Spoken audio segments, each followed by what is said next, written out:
Hi and welcome to the Geek Legion of Doom, and welcome to day 4 of your Game of Thrones Actors Movie Week. And today we're going to have a look at a movie called Black Plague, although this was actually originally released as Anazapta. Now let me show you the cover here, because it does look very Game of Thrones, doesn't it? However, it's a little bit misleading. Now this does have Lena Headey in it, but A, she's not blonde, B, she doesn't sit on a throne like that, and C, she doesn't have a sword in this movie. So anyway, it kind of is a little bit of a somewhat untrue cover, but nevertheless this is a kind of medieval fantasy, and you might be thinking this is a historical drama, but it isn't. It's more of a supernatural mystery, maybe even it could be called a medieval horror. And basically the story here is Lena Headey's character essentially is an English noblewoman who is basically awaiting the return of her husband, and basically his soldiers return.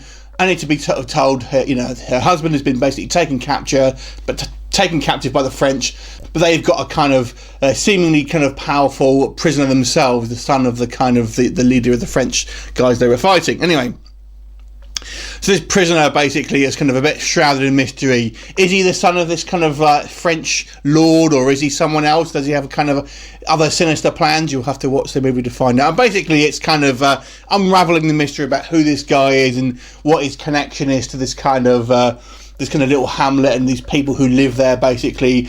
And as you kind of go through the movie, you'll kind of learn more of the backstory and find out what's going on. So what's the movie like? Well, let's talk about the aesthetics first of all. I thought the aesthetics of this movie are very good. It was released in it was actually made in 2002, but it wasn't released until 2004. But it's a very kind of grimy, mucky medieval. There's no kind of knights in shining armour here. It is a very kind of dour look to it. I guess somewhat more realistic compared to what you'd probably maybe read in some kind of fantasy novel or historical fiction, things like that. People are generally pretty nasty and kind of quite disgusting in a lot of aspects. And the story really focuses on mainly kind of Lena Headey's character and her relationship with this kind of guy with a kind of a lot of peripheral, a lot of, sort of semi-famous English character actors that you'll see on various mainly TV shows and things like that. So the look of it is very good. I think it's quite an ambitious story. I have to say, it does play, I have to say, a little bit like a TV movie, almost like a kind of. When I was first watching it, I was reminded of like a kind of almost like a Hallmark type. I thought it was going to be some kind of romance thing, although it does have some darker elements in it. And it's fairly well acted, I've got to say. Lena Headey proves, how she's got the job as Cersei Lannister, and the supporting cast are all fairly good. There's some fantastic costumes and stuff like that.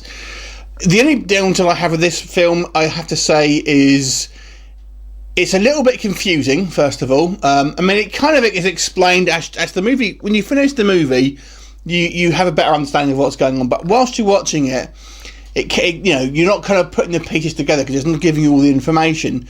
So you're thinking, I don't really understand what I'm watching. So I don't think it does a good enough job of keeping the viewer up to date with what's going on. This might be by design, because by the end of it, you're understanding the plot, but as you're kind of watching it, you think, I've kind of lost this, and you feel, have I missed something? And I think when a film does that, sometimes you run the risk of thinking, losing interest, because the viewer may feel like they've maybe not been paying attention, they've kind of lost something, they've not understood something. When if the actual fact was to kind of make the viewer understand at the very end, then fair enough. But I think during that transition period, whilst you're watching it, it may turn some people off.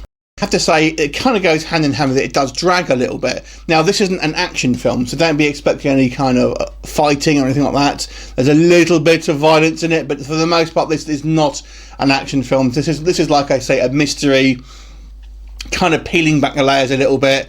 The actual Black Plague stuff, basically this kind of village that basically it's inhabited is infected with this plague. Although that, to be honest with you, is not as big a part of this film as I was kind of thinking it would be. It's more of just a thing that's kind of happening due to circumstances I just kind of won't go into. I have to say, I feel this movie would have benefited if it had just stayed historical fiction rather than kind of going into the kind of the supernatural kind of stuff that it does. I don't feel that was necessary. I think it maybe could have told a bit more of a compelling story if it was tried to do more of a kind of just a realistic thing and kind of left the sort of the supernatural stuff. Because if you think, it starts off quite sort of realistic, but you kind of veers off into more of a, I mean, you're not seeing anything that's fantastic on the screen, but what's happening, you're thinking, this doesn't kind of, it seems a little silly sometimes. And, I think the film would have benefited if it had just been, a straight drama, a straight historical, drama.